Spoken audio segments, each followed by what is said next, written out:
Shalom, selamat malam. Tuhan Yesus berkata, carilah dahulu kerajaan Allah dan kebenarannya. Dengan kata lain, prioritaskan Allah dan kerajaannya. Mengapa kita harus memprioritaskan Allah dan kerajaannya? Jawabannya jelas, karena kita di mata Allah juga prioritas.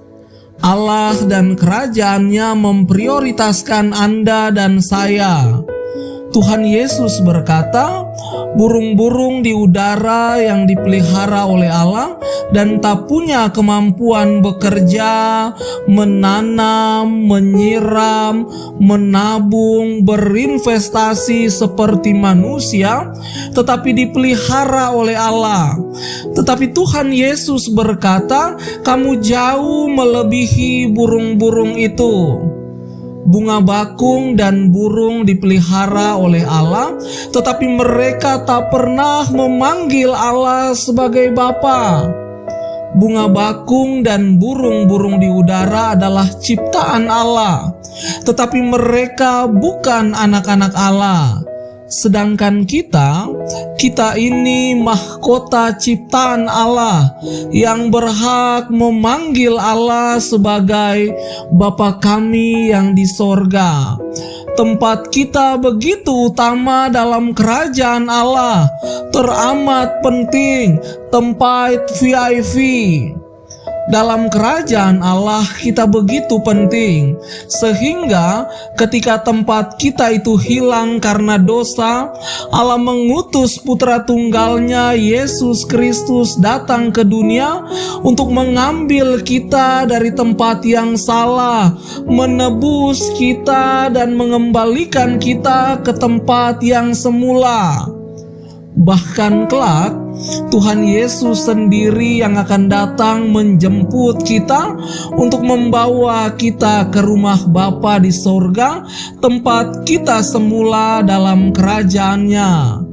Bahkan satu orang saja di bumi ini bertobat, seluruh penghuni kerajaan Allah bersukaria dalam sorak sukacita. Jadi tempat kita dalam kerajaan Allah begitu utama. Kita ini prioritas Allah.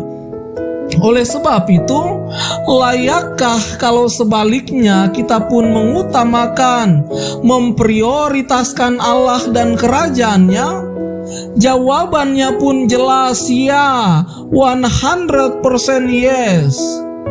Tuhan Yesus tanpa ragu mengajak kita untuk mencari dahulu kerajaan Allah dan kebenarannya, memprioritaskan Allah. Oleh sebab itu, mari kita memeriksa jadwal sehari-hari hidup kita. Kalau di situ tidak ada Tuhan di dalam jadwal kita, maka itulah sebetulnya tempat Tuhan di dalam hidup kita, bukan? Tetapi sesungguhnya belum terlambat untuk kita membuat reschedule terhadap jadwal kita. Mari kita berbenah jadwal harian hidup kita untuk mengatur dan lebih menyediakan waktu untuk Tuhan, menyediakan waktu untuk berpikir tentang Tuhan, untuk berbicara kepada Tuhan, untuk bersekutu dengan Tuhan, untuk mendengarkan suara Tuhan, untuk membaca dan mempelajari firman Tuhan, untuk beribadah kepada Tuhan, untuk melayani pekerjaan Tuhan, untuk mendukung pekerjaan Tuhan, dan untuk bekerja bagi Tuhan. Mari kita melakukan reschedule untuk membuktikan bahwa Tuhan itu penting.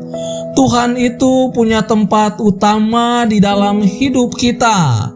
Singkat kata, kita menyediakan waktu untuk Tuhan, sebab itu adalah cerminan, sebab itu adalah ukuran yang praktis untuk membuktikan bahwa kita memang memprioritaskan Allah dan kerajaannya. Saya Pendeta Arthur Patinama dalam Senandika Gembala GKO. Shalom.